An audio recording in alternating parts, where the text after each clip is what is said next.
नाम व्यंग्रह त्वमेव कोदहि मानानमस्तमं प्रघोषी संतुते। भगवान के सामने खड़ा हो गया, प्रभु मुझे इस ब्रह्मास्त्र से बचा लो। भगवान ने कहा तुम भी ब्रह्मास्त्र को चला दो। और जब दोनों ब्रह्मास्त्र आपस में टकराने के पहले भगवान ने अपनी माया के द्वारा दोनों को शांत करके और महाराज विश्राम कर दिया। अर्जुन उतरे, केशों को पकड़ा और रथ से बांधकर सामने खड़ा कर दिया द्रौपदी के। क्या करना है? कोई कहता है मार दो, कोई कहता है छोड़ दो। भगवान की तरफ इशारा किया। भगवान बोले ब्राह्मण का बद पाप है, लेकिन आताताई चाहे ब्राह्मण हो, चाहे वैश्य हो, चाहे शूद्र हो, चाहे क्षत्रिय हो, कोई भी हो, आताताई का बध करना कोई पाप नहीं होता है। ये तो बालकों का हत्यारा है। इतना कहा, अर्जुन समझ गए महाराज यद्यपि जग दारुण दुख नाना, वो सबसे कठिन जात अपमाना। महाराज शिखा को काट दिया, मस्तक पर जो मड़ी थी उसको निकाल दिया, छोड़ दिया। लेकिन दुष्ट व्यक्ति प्यारे दुष्ट ही होता है। यहाँ भगवान रथ पर चढ़कर एक पैर ही रखा और जैसे ही जाने लगे, लौटकर घर जाने लगे, अपने द्वारका को जाने लगे, वहां उत्तरा दौड़ी दौड़ी आई। हे प्रभु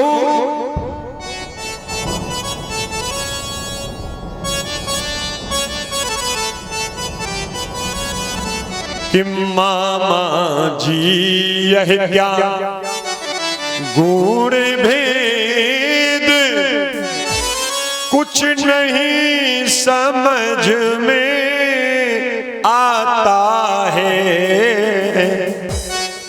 हा हा प्रभु मेरा गर्भ बाल भीतर ही जलता जाता है। हा हा प्रभु। उत्तरा दौड़ी प्रभु कि हा हा मोहन,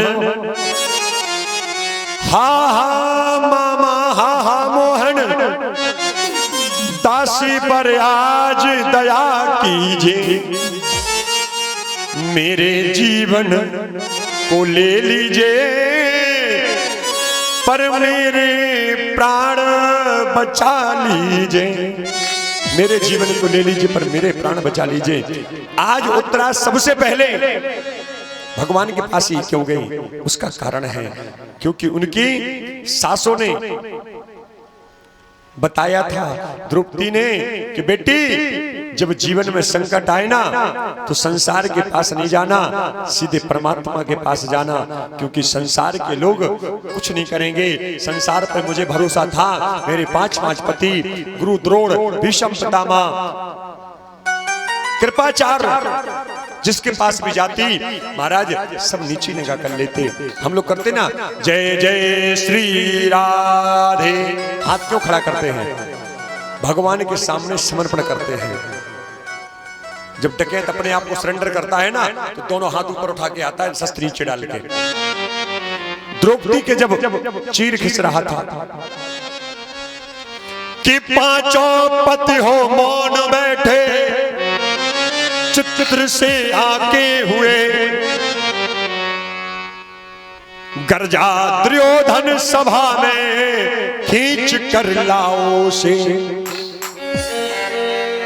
कौरव सभा के बीच में साड़ी जब खिंचने लगी, असहाय अबला द्रौपदी रो रो के ये कहने लगी। क्या कहती है? कि नारी जात ने कहूं ना नग्न निहारी जात, कौरव सभा में बाकी पर्दा उघारी जात। कि बैठे हैं भूपति पंच तो न्याय मंच, लेकिन सभा में न्याय नीति ना विचारी जात। कहें कभी दया राम दो कर से दुकूल दावे। मुझे बेटी, मुझे पहले अपने पहले सब पर भरोसा था, और जब सब पर भरोसा चला गया तो मुझे अपने ऊपर भरोसा था। सब पर अपने ऊपर भरोसा था। जब मैंने दोनों हाथों से अपनी साड़ी को पकड़ा, लेकिन वो रुकी नहीं महाराज। कि द्रौपदी के नैन बहे रुधिर को पनारो जात। कि हा हा कर हारी जात, और होठ में उघारी जात, और सर से गई साड़ी तो लोक लाज सारी जात। इसलिए प्रभु आज जब मैंने परमात्मा को पुकारा कि आज आके बचा लो घनश्याम,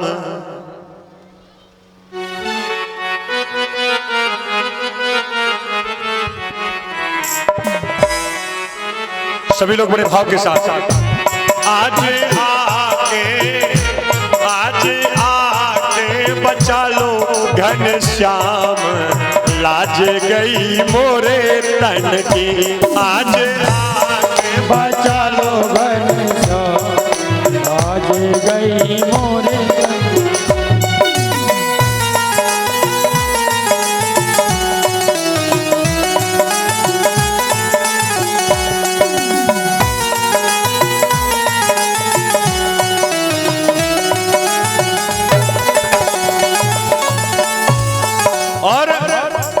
कि महाबली निर्बल बन बैठे पांचों पिया हमारे। महाबली निर्बल बन बैठे पांचों पिया हमारे।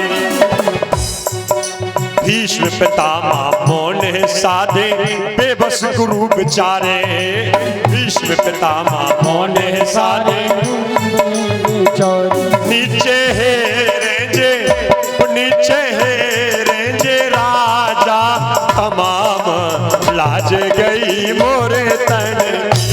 आज आके बचा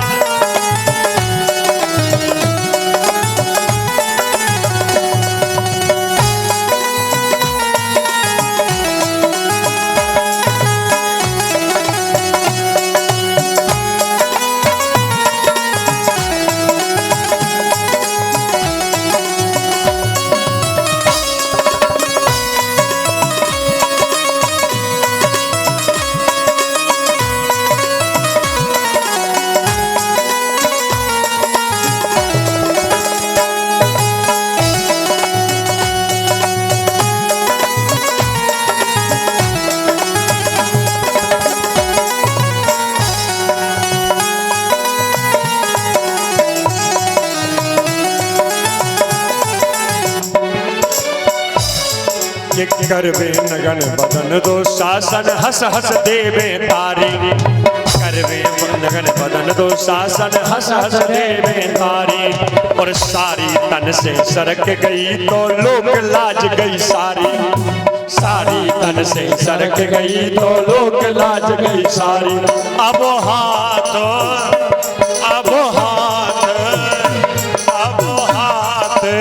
तुम्हारे लगाम, लाज गई। आज आके बचा लो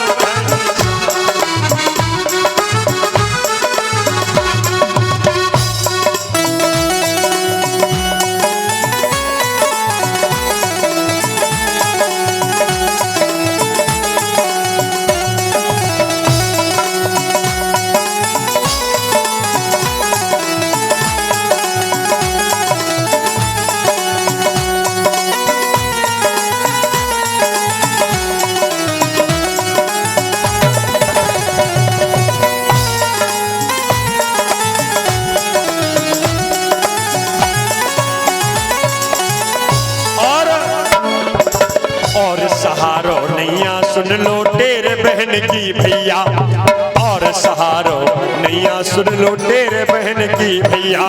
और हरी सभा में हंसी होते हैं दौड़त आओ कन्हैया, हरी सभा में हंसी होते हैं दौड़त आओ कन्हैया। और क्या कहती मैया, दोनों हाथ उठा के प्यारे सभी लोग परमात्मा से निवेदन है, प्रभु मेरी नैया, मेरी नैया, मेरी नैया लगइयो जा पार, लाज गई आजे आजे बता।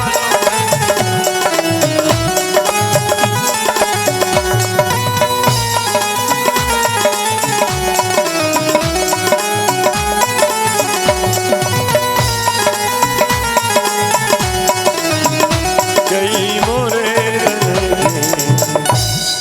सबसे पहले मैया भगवान के पास दौड़ी, हे प्रभु, हे मामा जी मेरी रक्षा करो। भगवान ने बोले चिंता मत करो बेटी, मन में वात्सल्य भाव लाओ। जैसे ही वात्सल्य भाव लाई और महाराज यहाँ भगवान सूक्ष्म रूप बना के गर्भ में प्रवेश कर गए। जो राजा परीक्षित उसमें पल रहे हैं, महाराज वो जल के भस्म हो गए थे। भगवान ने अपनी माया के द्वारा पुनर्जीव को रोका और महाराज यहाँ भगवान उस रात्रि ठहरते हैं, आगे बढ़े और सभी लोगों ने जैसे ये लीला को देखा, कुंती मैया हाथ जोड़े खड़ी हो गई, प्रभु आप तो संसार की नजर में मेरे भतीजे हो लेकिन साक्षात परमात्मा हो। भगवान बोले परमात्मा तुम नहीं है, लेकिन यदि आप कहती हो कि परमात्मा है बुआ तो मांगो क्या मांगना है। सबसे पहले युधिष्ठिर जी का नंबर आया, युधिष्ठिर जी ने मांगा सत्य बोलते रहे। भीमसेन का नंबर आया, बोले प्रभु आपकी याद बनी रहे। अर्जुन का नंबर आया, बोले गुरु और शिष्य का रिश्ता बना रहे।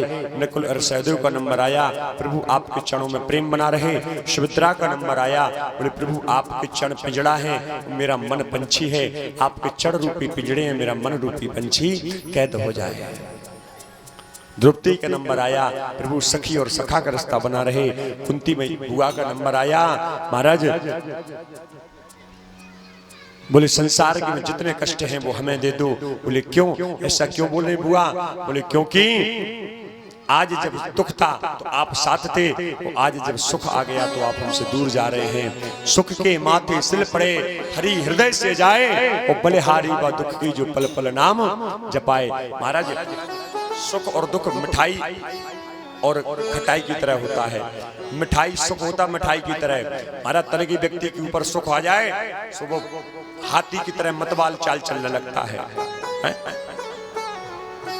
मिठाई में जल्दी चींटी लग जाती है, और खटाई में चींटी ना लगे डब्बों में रख दो तो सड़ जाए, लेकिन खटाई महाराज महीनों तक रखी रहेगी। इसलिए दुख और सुख खटाई और मिठाई की तरह होते हैं। महाराज कुंती बुआ ने दुख ही दुख मांगा। बोले मैया बुआ आपने जीवन पर्यंत कष्ट ही कष्ट सहा है। क्यों? आपका जन्म हुआ राजा सूरसेन की पुत्री हैं, मथुरा में सूरसेन की पुत्री हैं महाराज, लेकिन राजा कुंत भोज थे, उनके कोई बिटिया नहीं, बच्चे नहीं थे, इसलिए बिटिया को दे दिया, नाम पड़ गया कुंती। आपका विवाह भी हुआ तो महाराज राजा पांडु से जो भी श्राप से ग्रसित, वो तो दुर्वासा जी के मंत्रों की शक्ति थी कि आपने शक्ति से 5 पुत्रों का जन्म हुआ। जो पांडु की 2 पत्नियां हैं, सौत से भली मौत, लेकिन वो भी आपने सहा। माद्री के जो नकुल और सहदेव हैं वो माद्री की संतानें हैं। महाराज आपकी शक्ति के द्वारा उन दुर्वासा जी के मंत्रों के द्वारा महाराज संतानों का जन्म हुआ। आगे भगवान सभी को लेकर भीष्म पितामह के पास जाते हैं। भीष्म पितामह ने जैसे भगवान को देखा प्रणाम किया, और जैसे भगवान को प्रणाम किया महाराज इंतजार था। देखिए अभी मैंने जो कहा था, जिसको मैं विस्तार करूं, कि हम आप कहते हैं गंगा स्नान करने से पाप धुल जाते हैं। भीष्म पितामह के जीवन में 3 पाप थे। एक अंबाल का, उसमें अंबा द्वारा दिया गया श्राप, मैं तुम्हारा विनाश कर दूंगी। क्योंकि हरण करके लाए थे, विवाह भाई के साथ कर दिया। अंबा ने विवाह करने के लिए मना कर दिया। अंबा बोली विवाह करेंगे आपसे, नहीं तो महाराज। इसलिए अंबा द्वारा दिया गया श्राप। एक बार भीष्म पितामह युद्ध के लिए जा रहे थे, एक अधमरा सर्प डला था,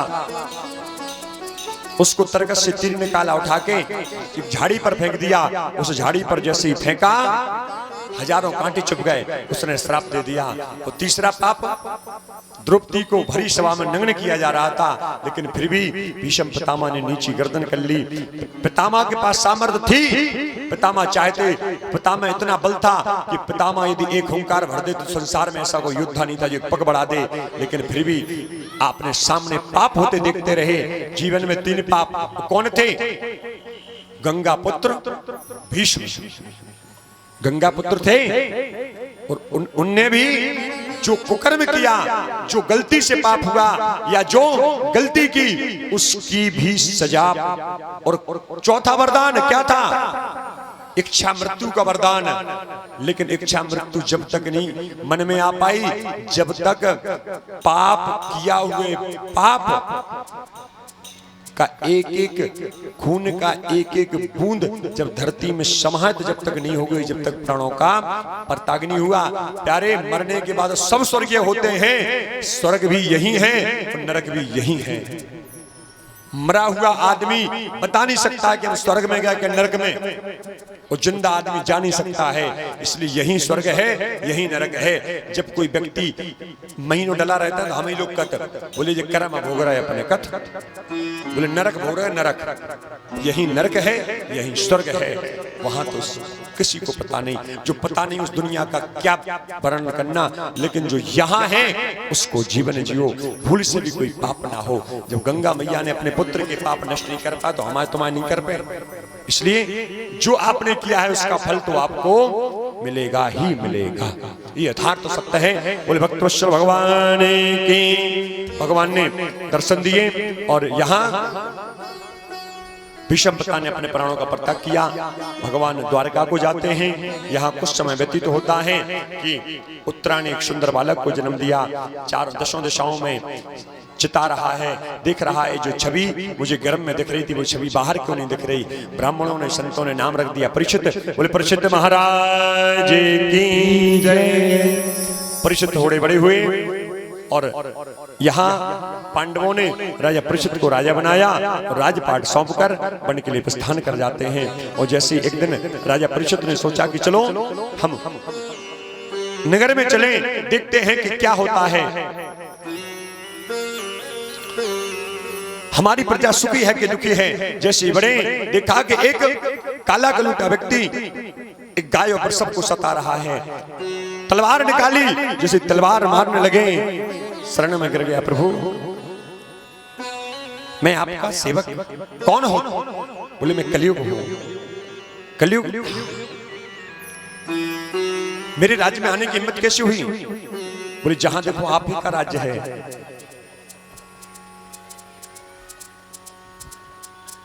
बोले देखिए, बोले महाराज कि मैं केवल अवगुण की खान नहीं, हमें अवगुण भी है लेकिन गुण भी बहुत अच्छा है। मैं केवल अवगुण की खान नहीं, जो बिल्कुल त्याग दिया जाऊं, और तकलीफ न हो यदि सुनने की, तो अपने भी गुण बतलाऊं, तकलीफ न हो यदि।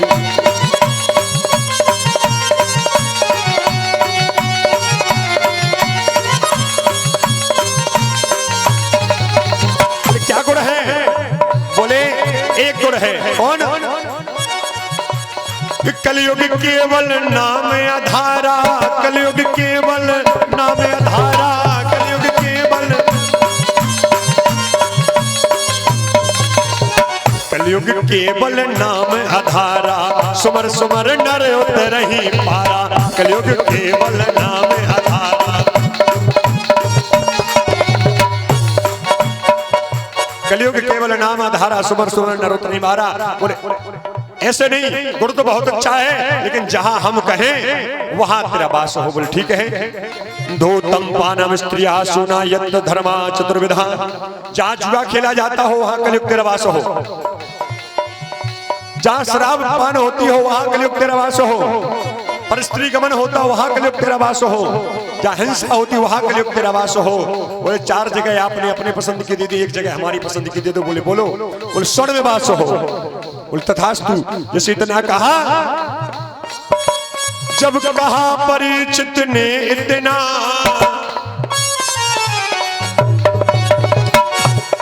कि जब कहा परीक्षित ने इतना, तब कलयुग फौरन उछल गया। जब कहा